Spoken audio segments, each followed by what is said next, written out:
Welcome back. Good morning and good evening, everyone. Welcome back. So till now we have seen everything: creating infrastructure, creating pipelines, shared libraries, and then AMP concept, and doing the deployments of development. And then now we are going to do the development and production deployment. We'll see the full process. Okay, it's not completely automated anyhow. It will definitely have some process because production deployments are very crucial. They are directly relational to the business. So generally, mostly production deployments are not completely automatic. So there is definitely a manual process like change management process. So that let us write down the steps. Go to prod CI/CD. Okay. First, created dev and production infra. So dev is created, production is going on. You can just take the VPN. So this is our VPN.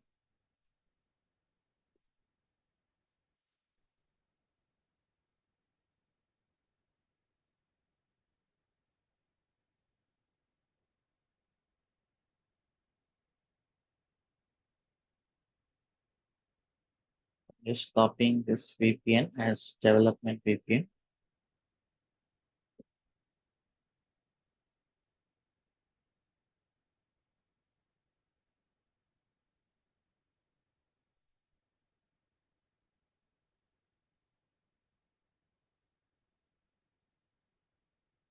Saving this as the AWS 74s-dev dot OVPN.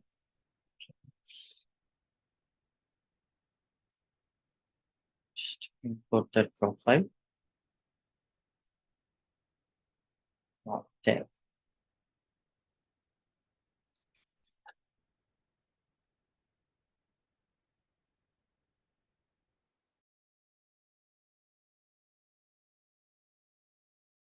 So we have the production infrastructure and everything is make sure configuration exists in SSM parameters. So this is for AWS, but every cloud will have some type of configuration equivalent to SSM parameter store. Okay, definitely. Not only cloud, any platform. If you are getting any platform, there will be a solution to store the configuration. This is a general concept. Whatever we are learning here, so that's not a new specialized or patent concept to any technology. That's not the patent. Okay. So it is general for everywhere. Every software technology you take, the concepts are based on the common sense. Okay. So if one platform have application code different and then configuration different, then definitely every platform will have and they must have. Okay. So we have the configuration already exist. Now development is going on, right? So now developer push the code to GitHub. Okay. And then let's have webhooks for all branches except master branch. Okay. Why I'm not giving master branches? Master branch is generally pointed to production. So production deployments, we are not going to trigger through the webhooks. So that is going to the CR, change management process. So here there's a one condition. You can have webhooks, but master branch should not be triggered through the webhooks. Okay, so we already have our catalog. So here, so this is the one, right? Here I need to have some condition. So that condition is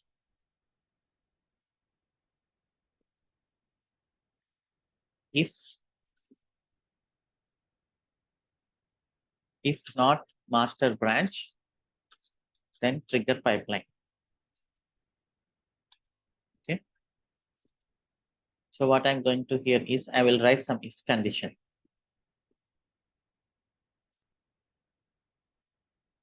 If, so generally you will have env variable, env dot, it will give us branch name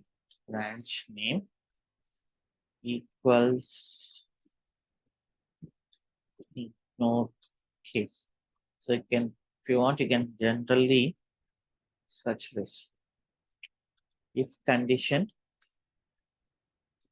Ruby comparing string. So why I will get this branch name is because we are cloning it, right? We are cloning while creating the pipeline. So at that time, so you will get lot of environment variables. Let us print this. I'm just writing env. Let us print this. If env dot branch name equals ignore case of master. So if it is master, it should not trigger. So that's why I'm going to have exclamatory. Exclamatory means not. So if the branch name is not equal to master, then trigger the pipeline.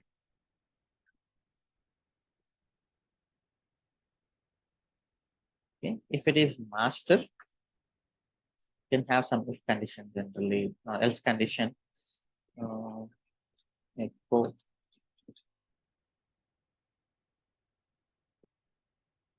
master prod deployment should happen through change management, change release, change management process generally, change request. CR means change request. If the branch is not equal to master, then only we are triggering the pipeline. Note that. So this is it. Now we can push that.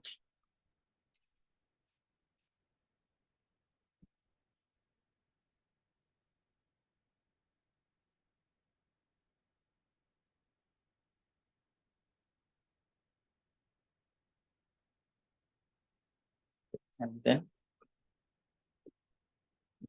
let's create that multi-branch pipeline.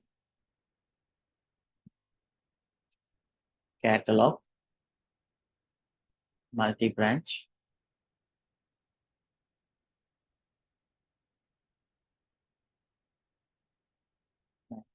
Let me take this.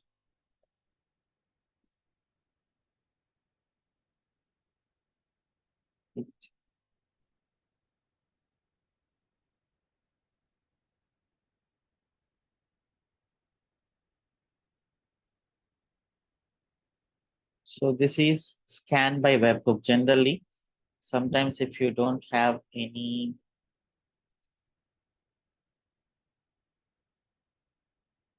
no, this one, webhooks. I need to configure webhook for multi-branch pipeline. Last time we have seen for normal pipeline. Now we have to see webhook for multi-branch pipeline. So that is going to be simple. GitHub Jenkins webhook multi-branch pipeline. You can just follow this. We'll get this from anywhere. Okay. So here what they are saying is we need to install a plugin multi-branch scan webhook trigger. Okay, so let us install that. Manage Jenkins and go to plugins. Available plugins. Multi-branch. Just take this.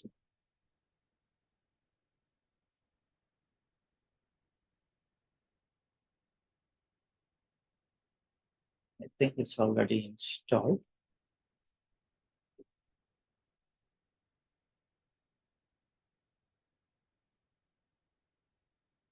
Okay, it is already installed, but I uninstalled it, but it's fine. So next restart only it will uninstall. But now it is installed.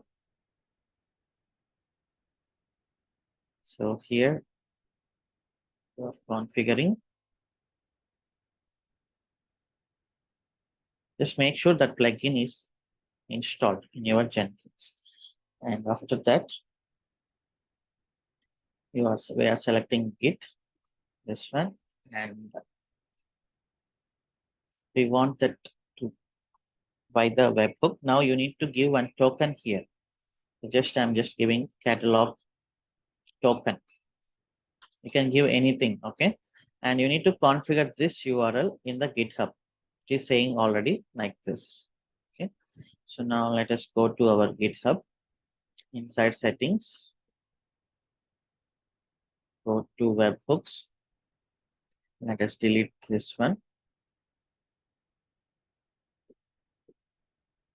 Add webhook.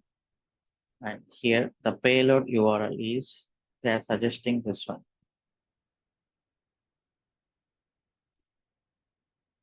What is our Jenkins URL? This is our Jenkins. You should always give public IP address. Okay. This is Jenkins URL. And then what is the token we have given?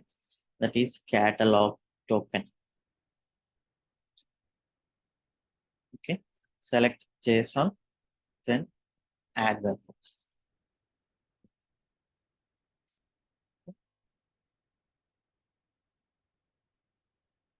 So it is showing success. Just apply, save. So cancel the remaining branches. We are working on feature 2.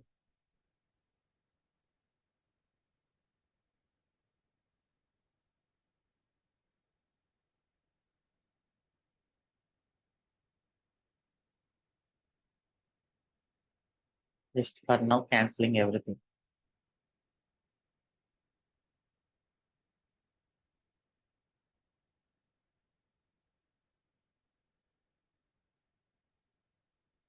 This should not be built.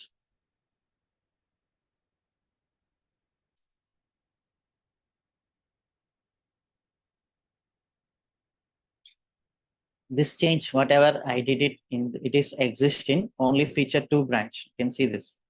Okay, it is in feature 2 branch. It's not there in master yet. So that is why it is getting triggered. If you see master, so our Jenkins file have still the old code, right?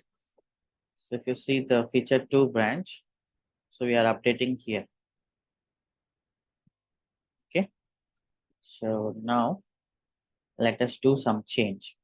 Just imagine this is some change. I'm just giving OK to.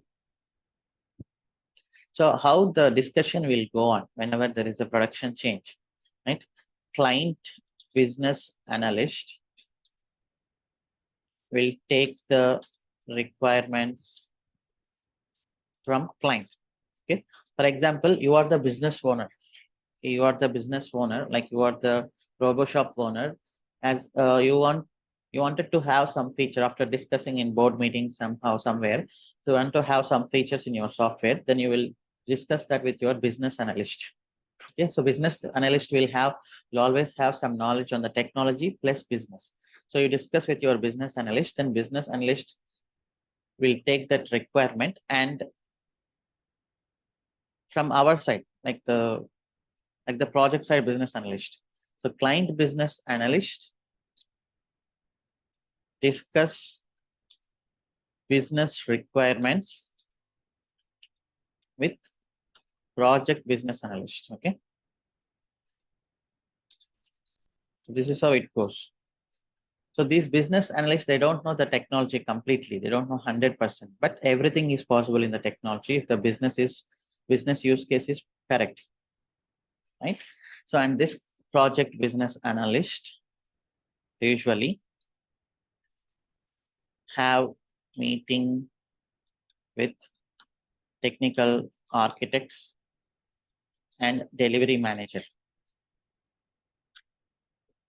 A technical architects will convert the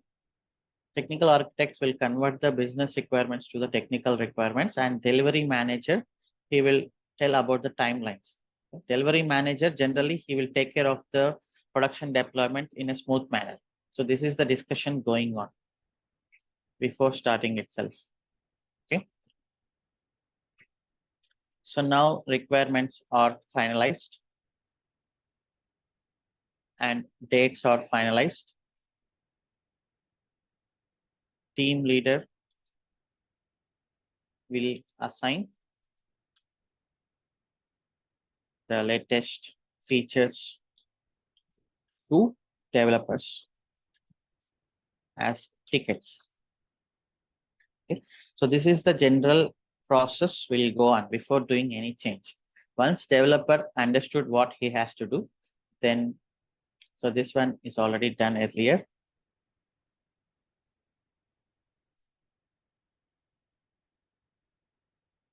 Okay. And now developer will start working on the development and he will start pushing the code. So that's what he is doing here. Okay. He did some change. Maybe client asked, I want OK too. Then he did some change and he will start pushing it. And he will update the version also here, package.json. For example, let's take 2.0.0. This is a 2 version. Okay. He did some change and he updated the version. So developer updates the version.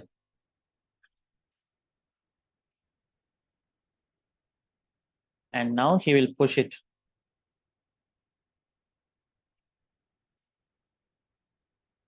So our goal is this should be triggered automatically. Okay, you can see this is triggering automatically.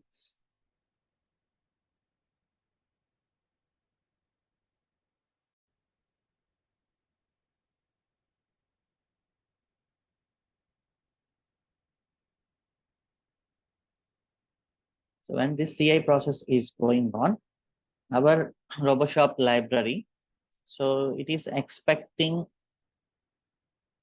catalog deploy should be there. So, but I deleted. Let me have catalog deploy. So this is not our application code. This can be a normal pipeline. So catalog deploy, let us configure it.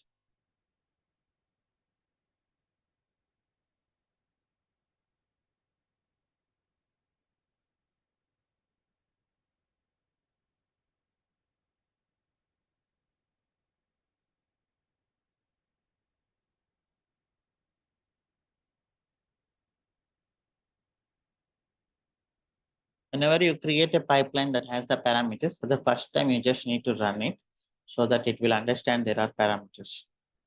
Okay, you can cancel this. Now you can see you will get the option build with parameters. Now just triggering this once again. So it means the webhook is working whenever developer is pushing the code to the GitHub repository, maybe once in a day. At the time he is leaving or whenever he feels the development is completed, he will trigger. So that will automatically call the CI/CD pipelines in dev environment.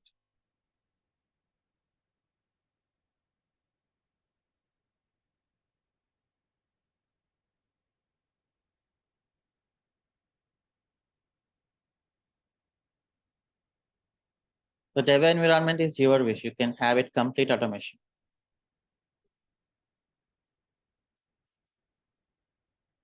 The developer updates the version, he pushed the code. CI pipeline is called. Okay, here just understand this one. While in the interviews also, what are the strategies we are using? What are the best DevOps standards available in the market? That is shift left. So everything you are making it as part of shift left. You are doing unit testing, and then all types of scanning. Those scannings are like static scan, and then static application security testing, and then open source scanning.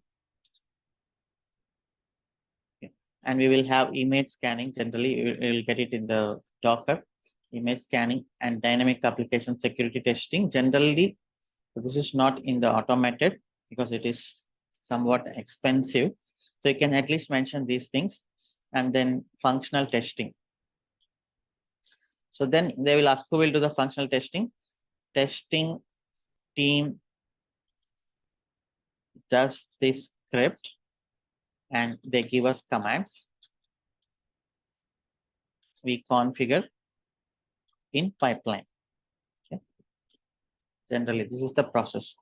So shift left is nothing but you are doing unit testing, you are doing scanning, you are doing functional testing. So everything you are doing here, that is called shift left. That is one of the best standards of DevOps. And then build once and run anywhere. So generally, few projects they do development in development environments and build, and in production environment other build, in QA environment other build, in QAT and every environment they will do one separate build. But that is not the good strategy. Build once and run anywhere. Whatever you built in dev and deployed, whatever you built and deployed in dev should go all the way to production. Code is always same, but with different configuration. How we get different configuration? So that is what we have SSM parameters stored. Okay. And then DevSecOps. So this is nothing but DevSecOps, SAST, open source scanning, and then image scanning. All these are comes under DevSecOps. Okay. So these are the general best strategies. So that we already followed, and you are using shared pipelines. So you know the advantages already. So CI is 10. And dev deployment is done automatically. Okay.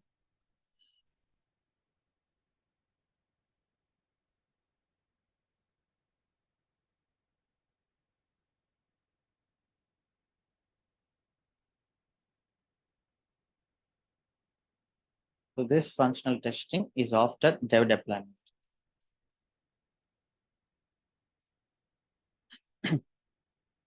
So this is the process we followed.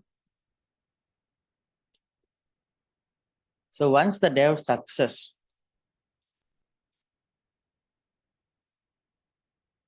okay, so raise a change request. That is nothing but CR.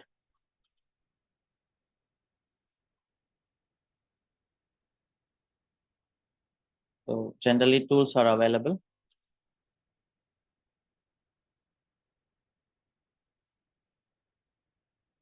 for every company. So usually their own tools or they will get it from outside. So inside this CR, change title, description, date, what happened in lower environments,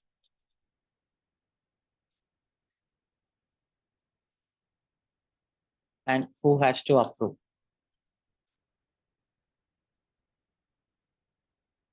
So everything we will write it. So generally our technical team leader, technical team manager, delivery manager, testing manager, everything has to approve this request. So it will go to the one by one, one by one. First team lead, next technical manager, next testing manager, and then next delivery manager, and finally client. So they will check actually what happened in development environment, all those things they will be checking and then giving the approvals.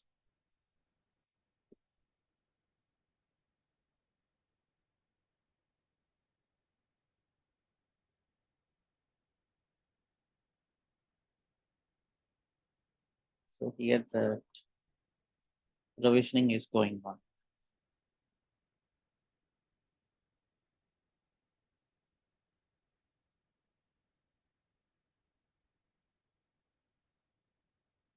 And we need to raise PR also. Once dev is success, we need to raise pull request and get it into merged into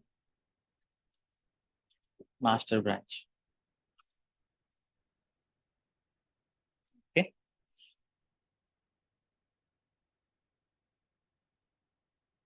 Oh, here the problem is I have to add it. Security, change security group. I need to add VPN dev as well as VPN fraud also.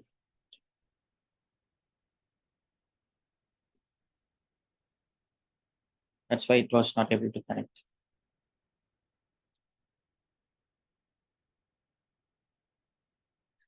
Okay, now connected. So this everything is going on in the dev deployment. Maybe it will take 5 more minutes.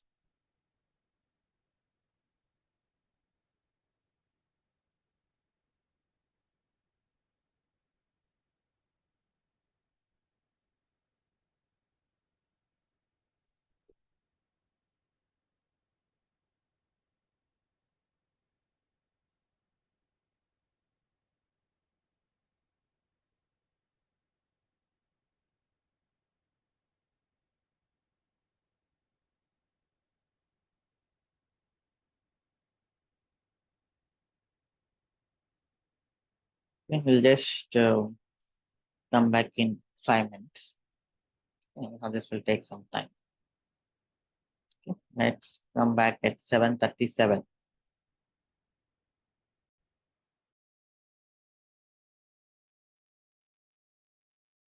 So AMI creation is done. We are getting the catalog.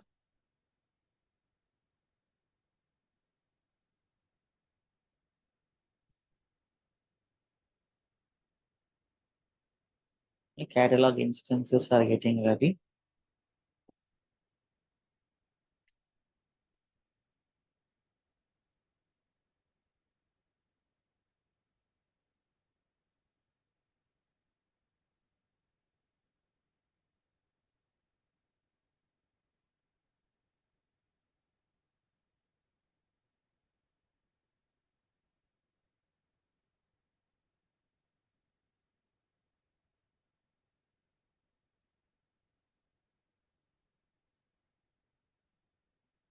So you can say dev deployment is fully automatic with shift left and build once and run anywhere. DevSecOps, and we are using shared pipelines, everything. Okay. So it is success. If it is success, you can just trigger that with catalog app hyphen dev categories, or just check the health because we did okay too. Okay. So this is done. So dev deployment is done. Now let's go ahead and then raise the pull request. Git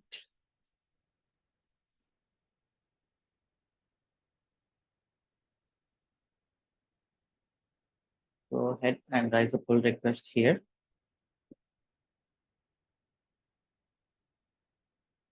Catalog and go for pull request. Feature 2 to the master.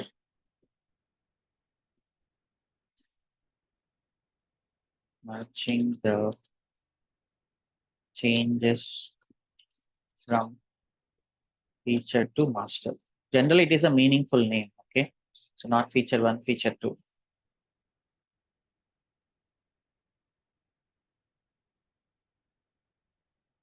Create pull request. You can see a lot of commits. So it is saying we need review.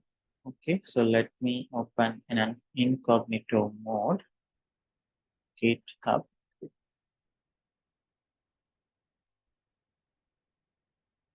So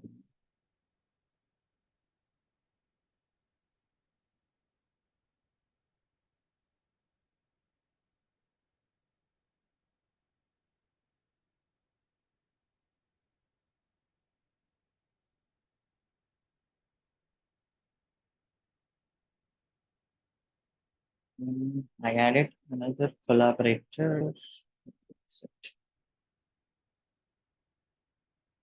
I did that collaborator. just adding.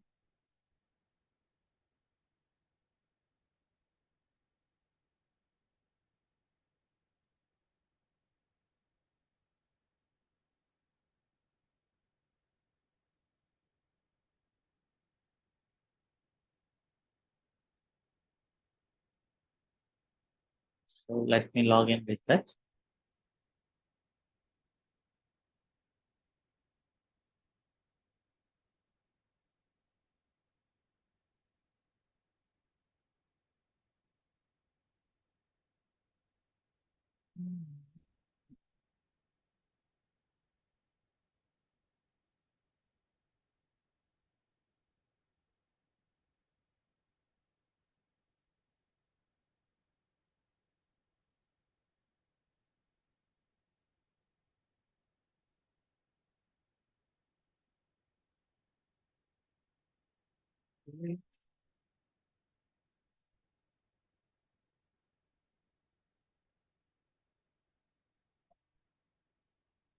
I don't have that email right now.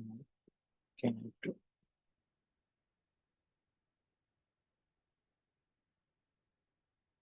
I don't have that email right now. Mm, What can we do is just I will remove the protection. Okay.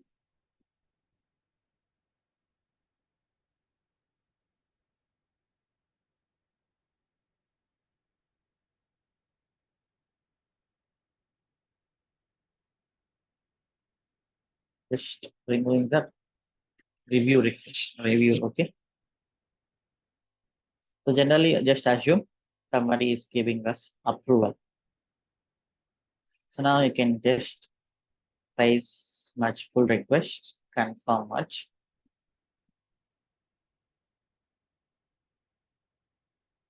Okay, it is merged successfully. Now, if you see all the changes, we got it into the master branch, like the package.json version, everything is here. So now maybe let's come here and then we check the master is called automatically and then but so as discussed, master production deployment should happen only through the CR. We disabled it. Except master, everything can be triggered automatically. So now this is done. This process is done.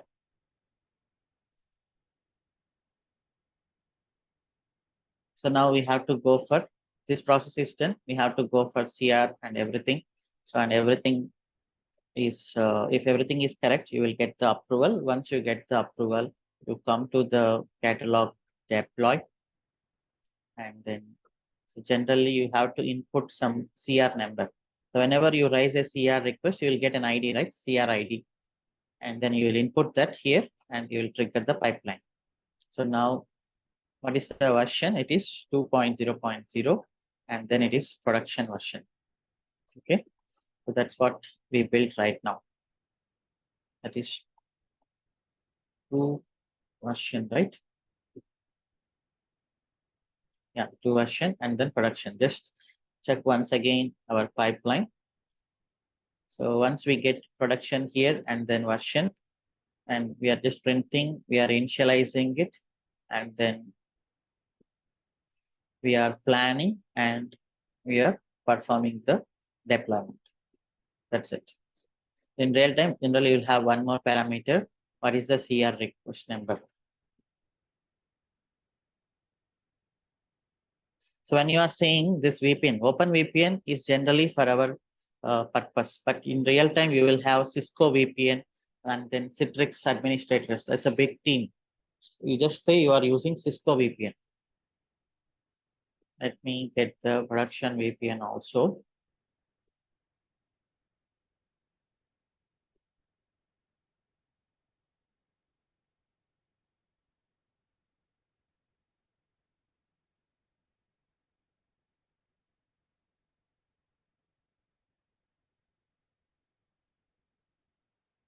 Switch off this.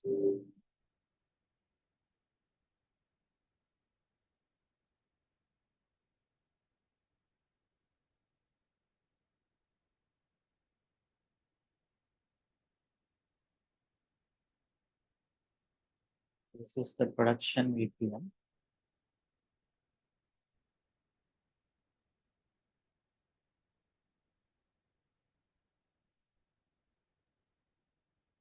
Say this as T AWS prod.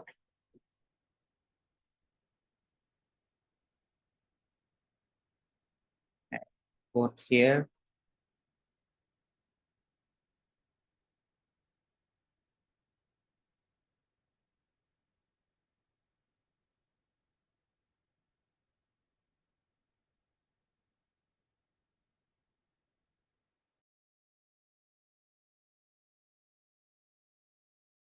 Give the production approval.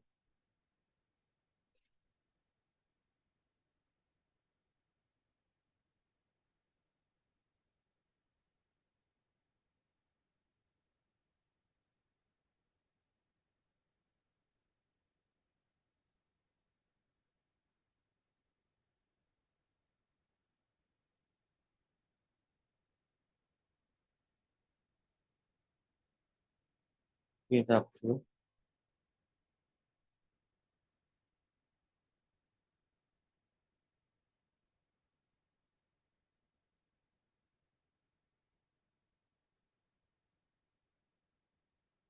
So this cycle goes on. Now production deployment will be success. So the change is rolled out from dev to production.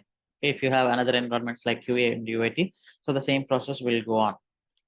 So, and this is the cycle. Again, after a few weeks, your client will come up with different requests. Again, you will implement in dev. Again, you will go for change management process. Okay, and then you will do it in the production environment. So that's how it goes. The entire CI/CD process.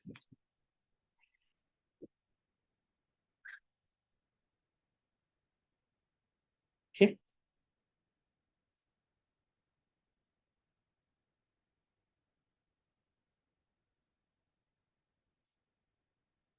Yeah. So shall we have few questions on this entire process?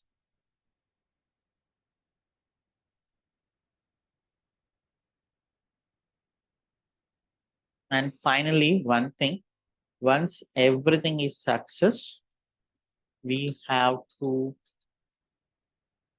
trigger production deployment.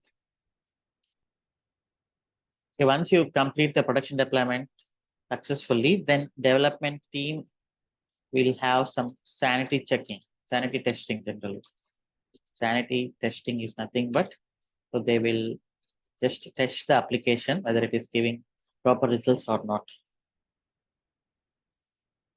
And push the tags pointing to commit. Okay, so this way we'll see once our production deployment is successful. Okay, so any questions on this entire process?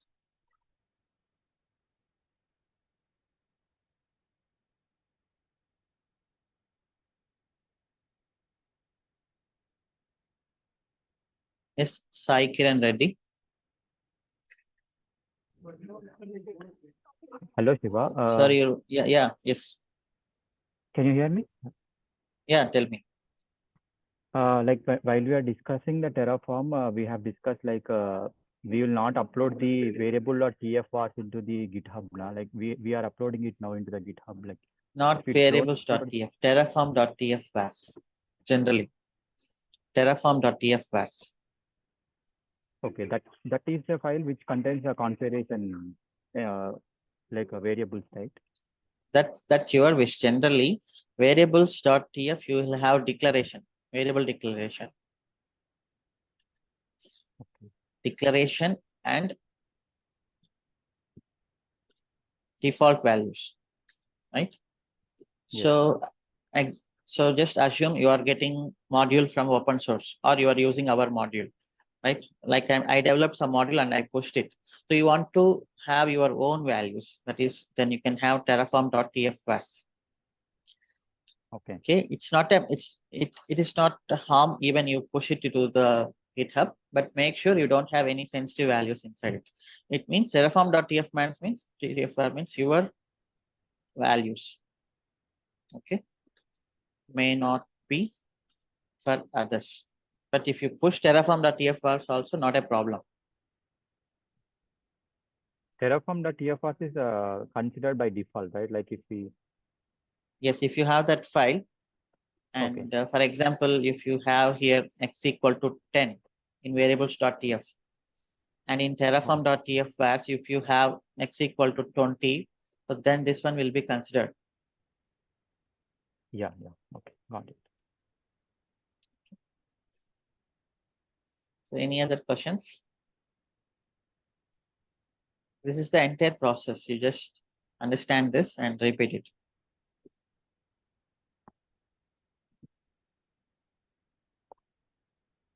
No other questions from anyone?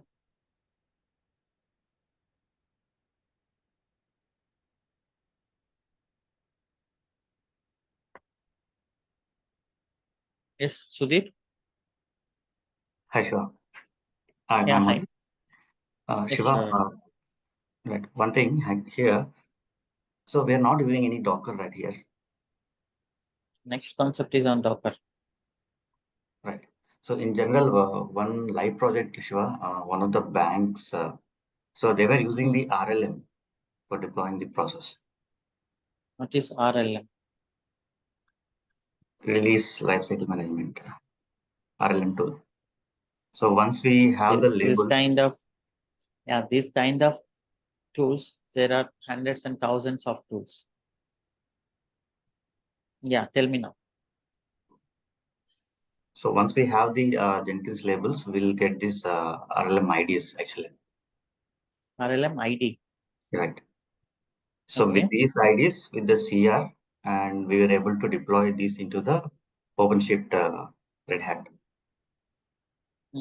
Which one you are using, Jenkins or anything else? Jenkins one. Build labels are using Jenkins only. Once these labels, and we have this RLM, with this help of RLM, we'll get the label IDs, and all these in we'll add the CRs.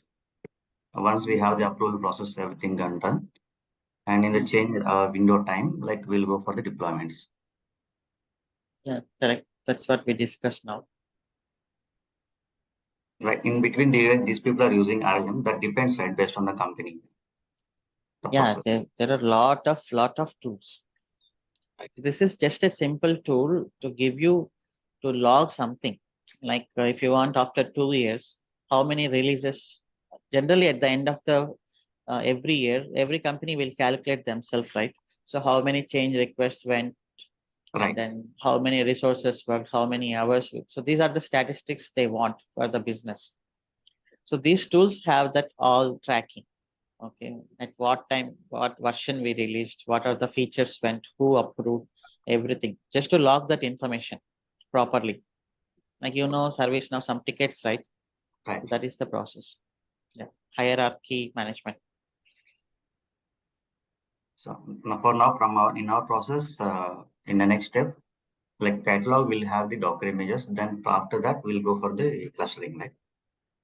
Yeah, we will go to the Kubernetes. Yes, OpenShift Kubernetes, they're completely same. Right. Okay. Yeah. Sure. Thank you. Sattar. Sattar. Yeah, hi Siva. Hi. Good morning. Like next concept is Docker and Kubernetes. Yeah, you are going to cover Python also. Yes. It is the last topic or last topic?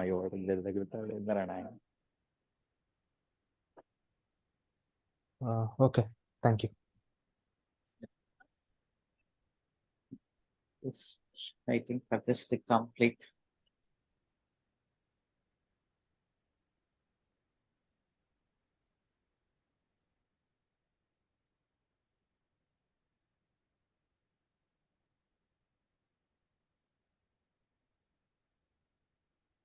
Okay, just assume this is completed, and let's go the last step of tagging. Okay. So let me go to the master branch. Git pull origin master. Just pulling everything from the master.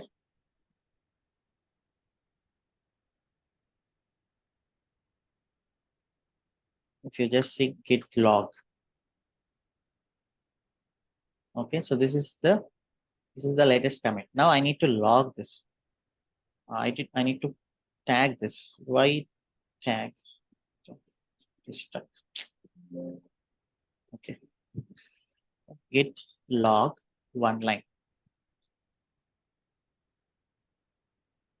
So generally, if you see any GitHub open source, they will have releases or versions. For example, let me just take Terraform AWS module or VPC, any module.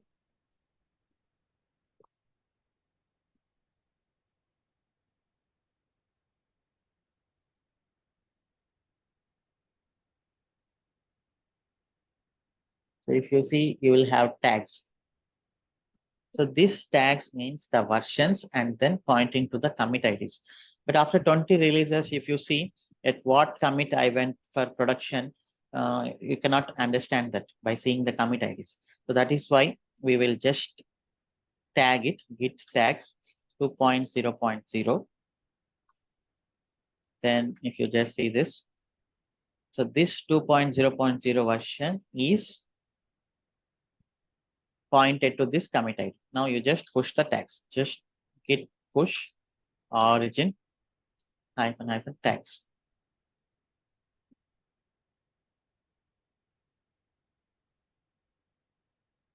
Okay, so it means it is pushed.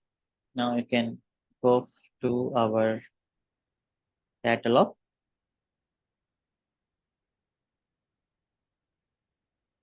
You can see the tag.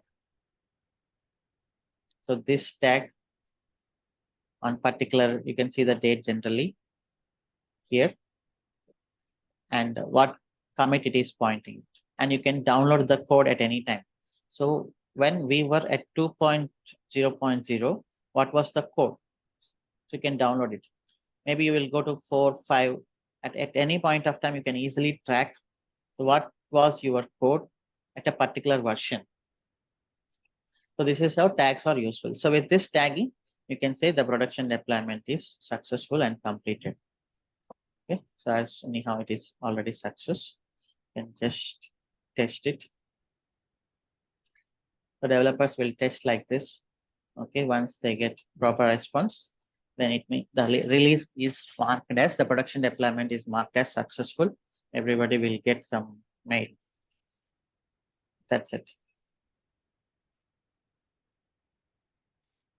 Okay, so this is the whole VM deployments. You can just follow the same to all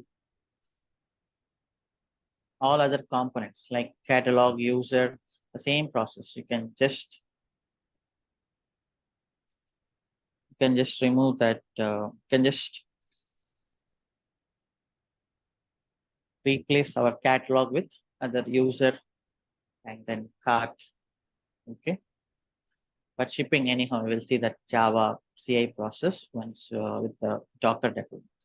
So now in this whole process of VM deployments, what are the disadvantages we got here? So this is a whole lengthy process. So definitely we will have downtime.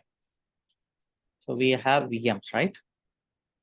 So do you think our VMs are completely utilized? You can answer in the chat. Like, do you think our VM resources are completely utilized?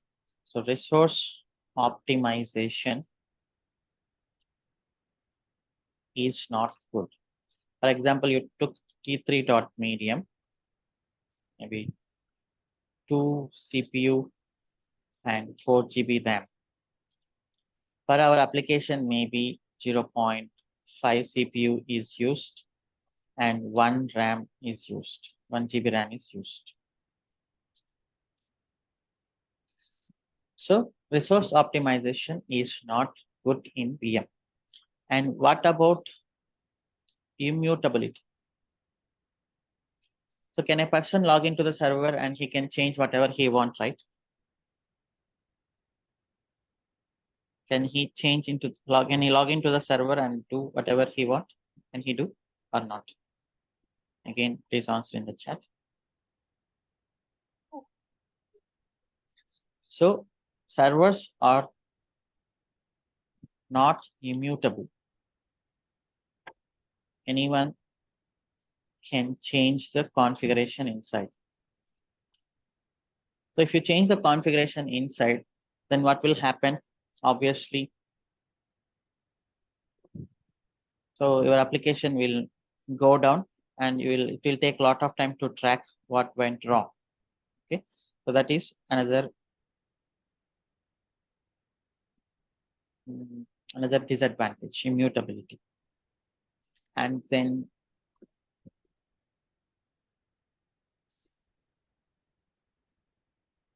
so do you think dev and prod VMs have same configuration? So what is configuration here? Everything, if you see, what is the application generally? So application is nothing but server, and inside server, what we did Ansible, using Ansible, what we did, install application runtime, install few other packages or libraries, and then finally install the application. So this is the application server generally. So it should have all these things.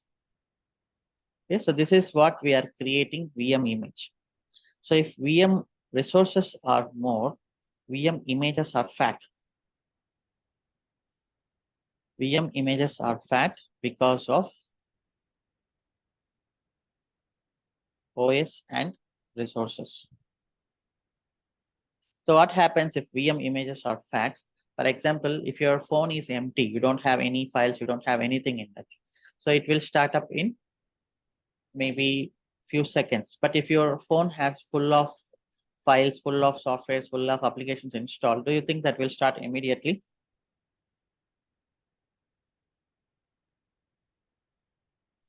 So obviously, if your server resources, like if your VM is very fat, so it will not start immediately. So that means boot up time is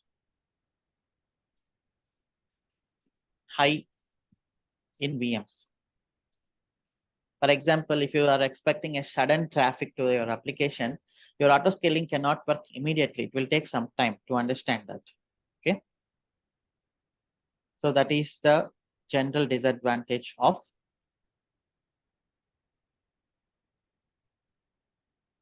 that is the general disadvantage of our VMs. So that is one disadvantage. And this immutability, same. I want build once and run anyway. So just we are using Ansible, we are able to do the same configuration in all environments. Just imagine if you don't have Ansible, so that's a too much worst actually. Okay, build once and run anywhere. What will happen if you don't have Ansible?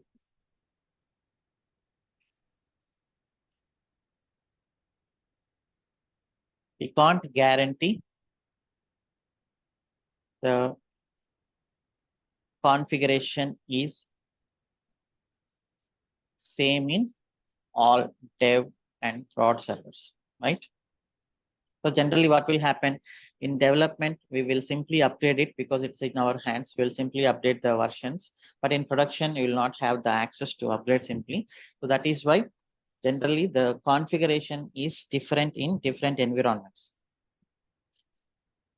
So that is one of the disadvantage. You get it inside the VMs. So what else?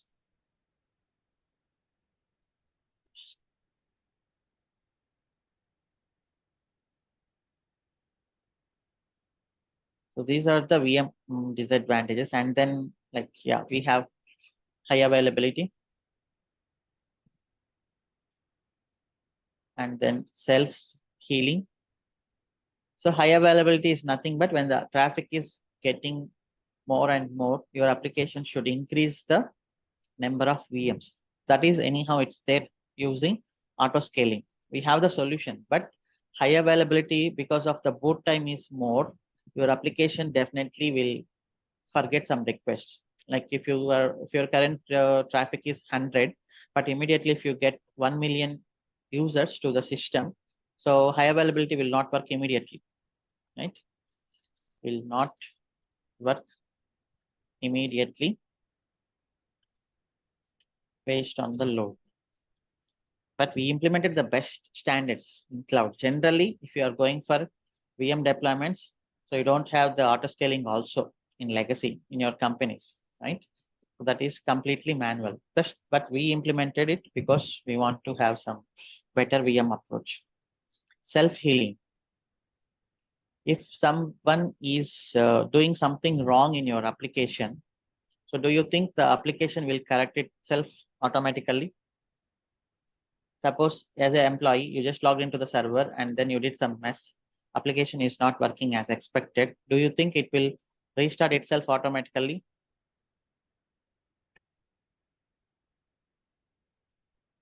Self-healing is nothing but if something wrong happens to you, you should clear that should be cleared automatically. Like a robo, if you just break the robo arm, so the robot should go itself and then it should repair itself. So the same kind of approach in the applications. If something goes wrong,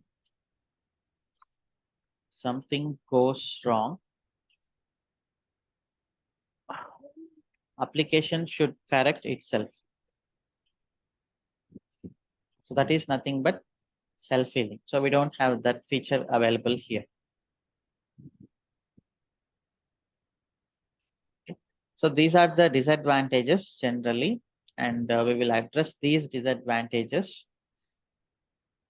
in the Docker and containerization. Okay.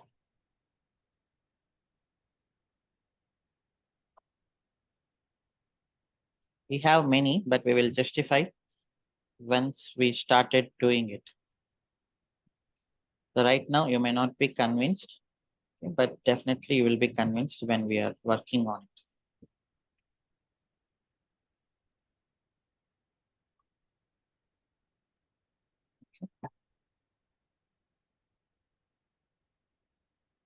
Simple. If in my Windows,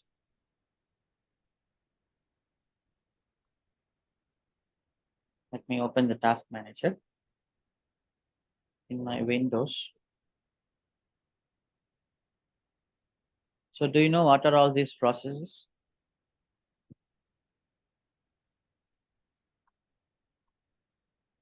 We don't know what is going on in the background.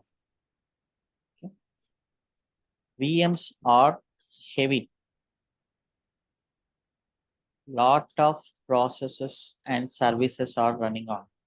Oh,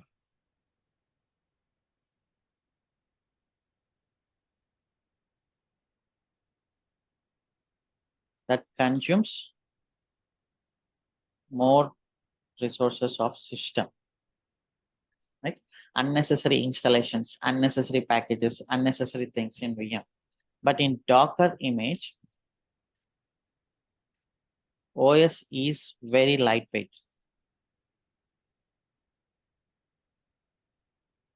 No unnecessary installations. So there is a OS called Alpine. Generally, we know the OS is at least minimum 1 GB and 2 GB. So this OS size is 6 MB, equal to an MP3 song. Okay, if your OS is 6 MB and you will install few packages like Node.js, maybe this is 100 MB, and your application like catalog is again 5 MB or 15 MB or whatever. So your total application will come around 150 MB. Okay, but what if it is VM? It is more than 1 GB or 2 GB like that, right? So if it is 150 MB, this application is very fast and you don't have any unnecessary things inside it. That is how Docker is very useful. So if it is 150 MB, then this high availability will work faster than this 1 GB VM, right? That is as simple as that.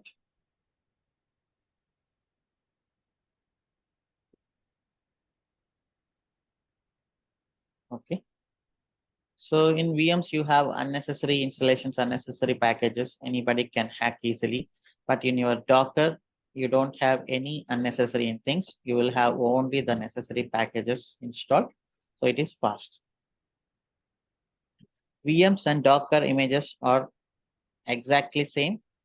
Just in Docker, you don't have any unnecessary packages. That's it. So just go through the Docker and VM concepts generally. So I do have few videos in our channel, the same channel where you are referring the videos. So we'll have some playlist here. Just go through it. From tomorrow, we will start doing Docker.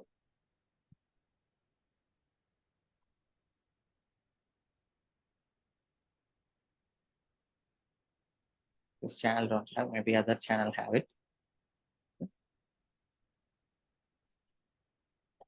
So any other questions?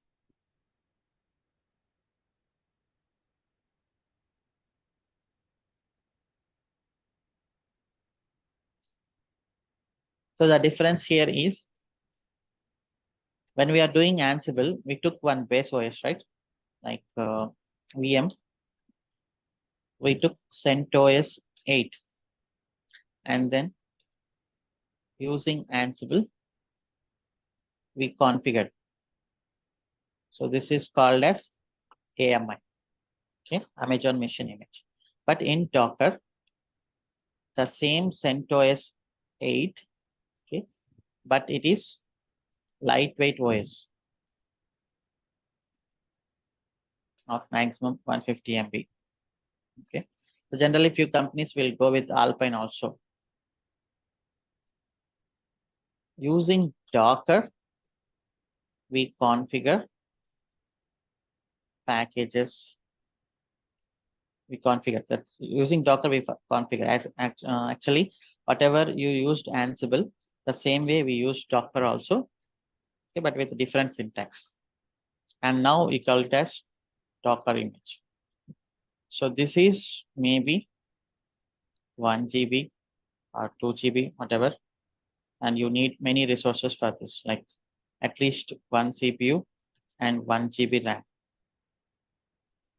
But this one is maximum 500 MB maximum, and this one is minimum. And you need here at generally 0.2 CPU and maximum generally 0.5 RAM, or let it have it 0.5 also, not a problem. So that's it. Exactly the same, but everything you will have lightweight versions. You don't have unnecessary packages, so obviously you'll get the less memory.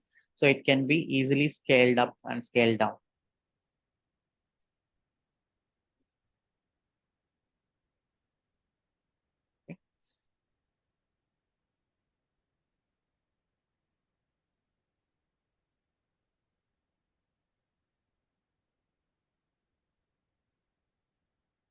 Yeah, I wrote one Medium article earlier. Okay, so these are the advantages. Just go through this. This is very useful. This is bare metal server, like physical server before cloud. Maybe 20 years back or 10 years back, we had bare metal server that can be compared with our independent house. So independent house, so scalability is obviously tough. You cannot construct independent houses very frequently, and then less resource utilization. And the space you have, it is just only for one house. But if it is VM, so the space you have, you can construct multi-story apartment. So the resource utilization is good in VM compared to the physical server. And scalability is tough. Here scalability is somewhat good because you can increase the number of floors. So this is more efforts to make the environment consistent from dev to prod. So if you are constructing multiple physical houses, independent houses, you have to put more efforts to keep all the houses same. Okay, and provisioning time is very high because generally it will take a lot of months to construct the independent house, like 10 independent houses. But if it is very less when compared to the independent house, you can construct 10 flats very easily. Container is nothing but just like in our PG, right? In our PG, paying guest accommodations, you will have one room, and in a one single flat, at least maybe 3-4 persons will stay. So everybody have their own bedroom, but the common space like kitchen and then living room. Just read this article. We will anyhow discuss once again. This will be very helpful to understand. I can keep it here in our notes.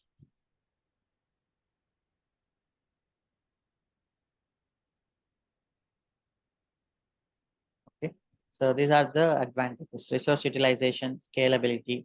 Cost is obviously less because you are doing resource utilization, and reliability. Boot time is very less. Performance and security. These are the only two options. Generally, Docker have some disadvantages, but you can address these disadvantages. And portability and auto scaling, everything. Just go through this, then I will start from tomorrow.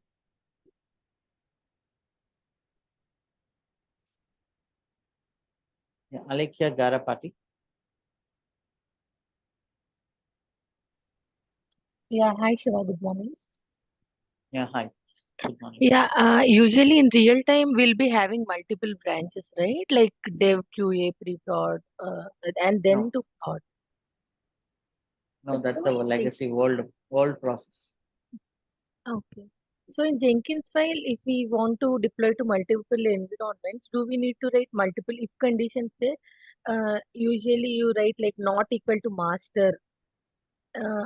So there, Because we only have two branches. okay. In this We case, only yeah. have two branches, master and feature. That's it. Okay, if we are having multiple, then again, based on our requirement, we need to write multiple conditions. Yeah. So if you have multiple branches, just go here. Just go here, and then inside catalog deploy, just give the environment you have. For example, we have the QA infrastructure. So I can make the QA infrastructure easily, right? Now, what can I do? I can create another RoboShop infra QA, and then I will create the QA infrastructure. And now here I will say QA or UAT. The application will be deployed. Correct? Yeah, right. That is the very, very old branching strategy, and it is completely wrong. So our code is not based on the environment. Okay. So basically what is our point? So every environment should have the same code, but different configuration. Yeah. Santosh Aula.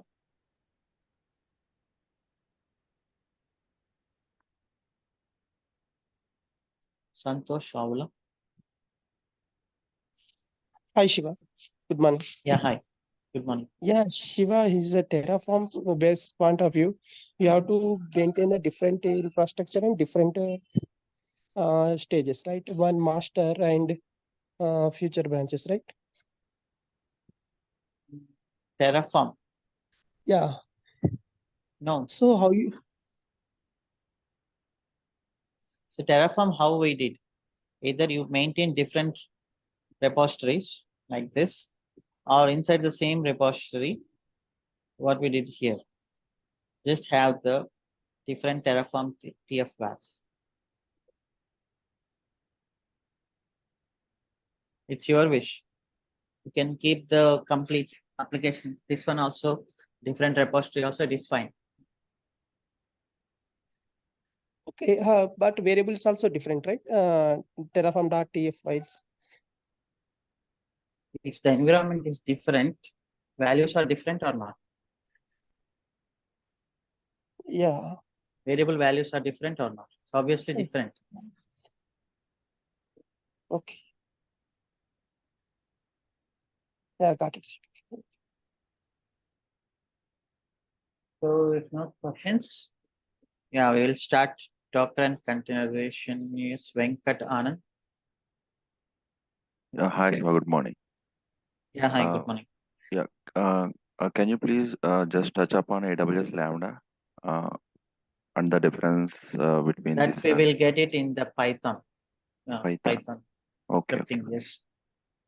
Oh yeah, sure. Thank you, Shiva. So generally, Lambda is a developer service. So instead of writing the code directly in the VMs, generally developers they can use of Lambda. That is purely development related services, not DevOps and cloud. But we still have something in Python use case. We will write our Python code and upload it into the Lambda. Okay. Vinod Kumar? Hi, sure. Yeah, hi. Is there any alternate for the Jenkins pipeline for in real There time? are a lot GitHub Actions, GitLab CI/CD. There are a lot of alternatives. Okay. The most common use is Jenkins only. It's most commonly Jenkins is used. Okay.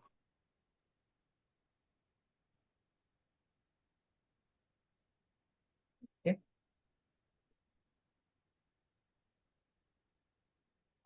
Yeah, if no questions, that's all for today. Just to start again fresh with containerization concept from tomorrow. Have a nice day. See you in tomorrow's session. Bye.